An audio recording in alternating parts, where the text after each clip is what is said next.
Ya, saya akan start. Buat teman-teman semua yang masih mungkin belum mendengarkan atau belum pernah mendengar tentang Menara Santosa, kami saat ini ada ongoing project, ada 5, mulai dari yang 1 jutaan sampai dengan yang 11 jutaan atau 10 juta ke atas. Ada yang Star City, Permata Parkview, kemudian ada Residence 28, Permata Botanical, dan Shailendra. Jadi buat teman-teman semua yang tadi jalan-jalan di sini, teman-teman tuh baru melihat yang Permata Botanical saja. Jadi belum melihat secara keseluruhan, entah itu nanti mungkin di hari lain bisa janjian, kita make appointment untuk bisa langsung ke sana. Saya akan mulai dari beberapa yang saya sampaikan ini. Ya, ini agak enakan ini. Yang pertama, evolusi dari desain itu sendiri. Jadi buat teman-teman yang tadi mau beli apa segala macam, mungkin pernah mendengar salah satu kurang lebih 10 tahun yang lalu, namanya Alexandria dan Dialova. Di zamannya ini merupakan salah satu produk yang terbaik, yang modern, minimalis. Jadi ini kurang lebih 10 tahun yang lalu. Ada Dialova juga, kitnya yang di zamannya cukup unik dan paling menarik ya, kurang lebih 10 tahun yang lalu. Nah, 2016 tadi ada yang bertanya, kira-kira ini mulainya kapan ya? 2016 kita start untuk Permata Botanical. Jadi Permata Botanical ini start dari 2016, itu dari nol, benar-benar dari sawah kita buat, dari ini semua kita bentuk. Tapi di saat awal kita cuman ada Sydney, Chelsea, dan Casablanca. Nah, kalau sekarang sudah terlihat agak, waduh, bentuknya kayak gitu. Oke lah. Tadi kalau Bapak Ibu jalan-jalan ke sebelah sisi sebelah utara, itulah tadi Sydney, Chelsea, Casablanca sudah 100% sold. Jadi memang di sana sudah dihuni juga. Makanya Bapak Ibu tamu undangan diajak kemari karena biar nggak ganggu yang tinggal di sana. Mereka sudah menghuni yang ada di bagian utara. Sekarang kita lagi di bagian selatan sini, klaster yang baru. Oke, kalau kita dari Menara Santosa mau meluncurkan produk yang baru, kami nggak cuman desain aja, yuk ambil orang desain di tempat lain seperti apa. Kami nggak seperti itu, tapi kami betul-betul melihat supaya desain kami itu menarik, nggak cuma dilihat tapi enak dipakai juga. Jadi kami mengamati yang namanya perilaku konsumen atau consumer behavior. Kita menganalisa dari teman-teman semua yang memakai rumah ini, apa keluhannya, apa yang menjadi concern mereka. Sebelum ini pendekatan saya ada di social, cultures, environment, dan terakhir adalah teknologi. Karena semuanya ini supaya biar relevan, teman-teman semua memakai dengan enak, nyaman dengan teknologi yang terbaru.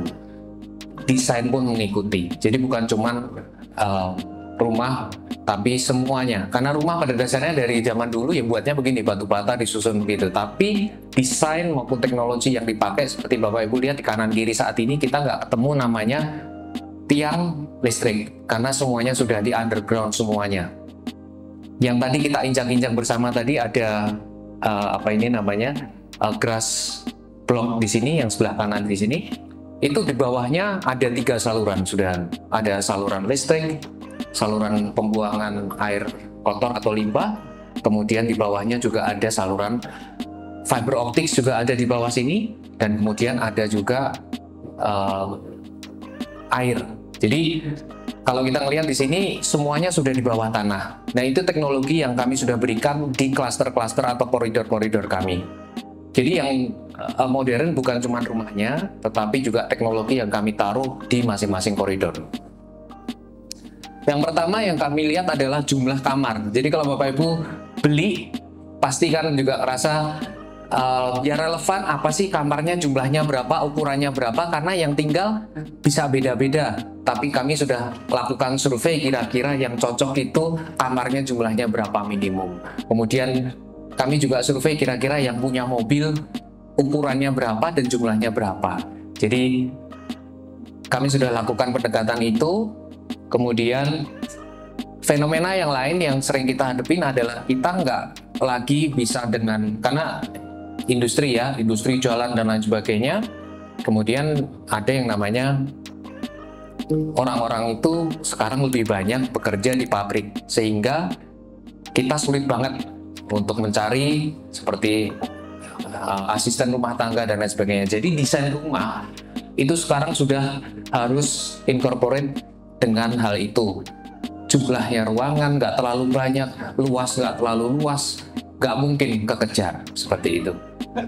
Kemudian di sini juga kita juga sekarang ada yang namanya laundry room dan lain sebagainya. Jadi memang semuanya sudah terintegrasi untuk salurannya, kemudian ada saluran pembuangan airnya dan lain sebagainya. Jadi kalau Bapak Ibu nanti naik di salah satu tipe rumah ini, sudah ada ruangan-ruangan yang dulu 10 tahun yang lalu nggak pernah kami buat. Ada yang namanya laundry room, yang itu semuanya sudah terintegrasi. Buangnya pun sampah-sampah itu tidak langsung harus dibawa keluar, karena dari ruangan-ruangan itu sudah ada saluran-saluran pembuangan air dan lain sebagainya. Kemudian, nah karena kita sering belanja, maka kita nggak lagi bisa namanya almari, tapi kita butuh yang namanya satu ruangan, walk-in closet dan lain sebagainya. Nggak cukup namanya satu ruangan hanya untuk itu lagi, apa namanya almari, nggak bisa. Nah, salah satu yang kita belajar dari COVID adalah orang-orang lebih suka melihat udara sinar matahari masuk. Makanya kalau kita ngelihat, ini adalah desain kami pada saat COVID-19. Kurang lebih ini adalah tipe-tipe terbaru. Sinar matahari masuk gampang, tapi nggak panas di dalam. Itu ada teknologinya sendiri. Kemudian perpaduan antara indoor dan outdoor. Kalau tadi teman-teman jalan-jalan ke ada beberapa rumah contoh, di situ ada perpaduan indoor outdoor yang sangat kental banget. Jadi kita bisa ngelihat di situ. Dan yang terakhir untuk environment. Jadi kita address satu ini penting sekali, walaupun ini nggak ada hubungannya sama rumah, tetapi ini ada hubungannya dengan generasi selanjutnya, for the next generations. Karena bumi kita ini sudah mulai tua dan kita butuh untuk memperhatikan fenomena pemanasan global. Nah, orang mungkin salah pengertiannya, terus tiba-tiba kalau pemanasan global solusinya apa? Oke, beli mobil listrik. Enggak, karena sebetulnya bukan itu kan.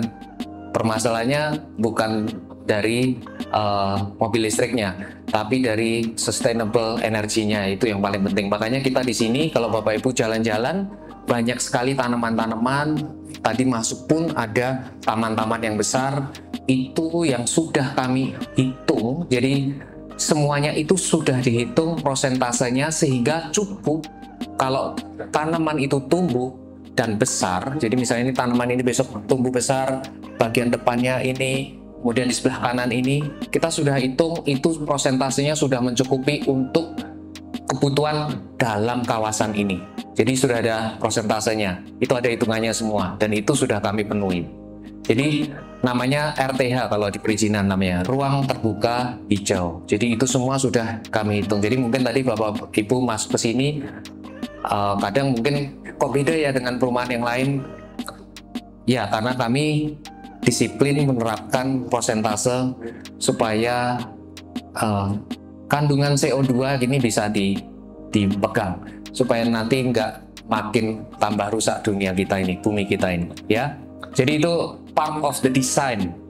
Nah, belum lagi kita bicara teknologi. Nanti kalau Bapak Ibu masuk ke rumah sekarang, bukan cuma lampu yang bisa dikontrol, mesin cuci bisa dikontrol, kemudian AC bisa dikontrol, TV sudah pasti. Bahkan sekarang kita bisa melihat CCTV maupun alarm bisa langsung di handphone kita, semuanya connected by internet. Sedikit menyinggung dari teman-teman, ini ada yang dari Candi Elektronik yang barusan kawan saya juga, mereka supply kita dengan TV-TV smart. Jadi bisa dilihat nanti bahwa sekarang nggak butuh lagi antena-antena, tapi karena semuanya sudah via fiber optics, jadi di situ sudah ada Netflix, sudah ada apa, semua smart TV. Jadi ini semua yang teknologi yang sudah ada di tipe-tipe rumah terbaru kami. Belum lagi sekarang ada yang namanya dual power. Nah, dual power ini dari saya senang tadi ada teman-teman dari kawan-kawan dari PLN. Kita sudah nggak bisa lagi, kan semuanya serba cas sekarang, mobil dicas, apa dicas, wow, senang sekali kan, wah handphone semuanya kalau pulang ngecas semua. Jadi mungkin kita nggak ke Pertamina sekarang, tapi kita bayarnya ke PLN karena kan kita memang betul-betul semuanya electrical sangat boros di situ. Nah sekarang kita lakukan dengan dual power, yang satunya tetap on grid dengan PLN, ditambah lagi dengan solar power cell. Nah, itu akan diberlakukan di tahap kedua, Saint Maurice tahap kedua. Jadi ini adalah yang tampak sebelah kiri kanan Bapak Ibu, itu adalah tahap pertama, ini adalah tahap yang kedua. Nah, teknologi yang lain ya tadi ada sudah mulai, kita harus mulai menempatkan charging station di masing-masing rumah. Itu yang sudah didesain, bukan, sekali lagi bukan kasih mobilnya bisa nanti beli sendiri, tapi charging stationnya itu sudah ada kabelnya dari atas dan lain sebagainya. Jadi full kita sudah desain dari awal.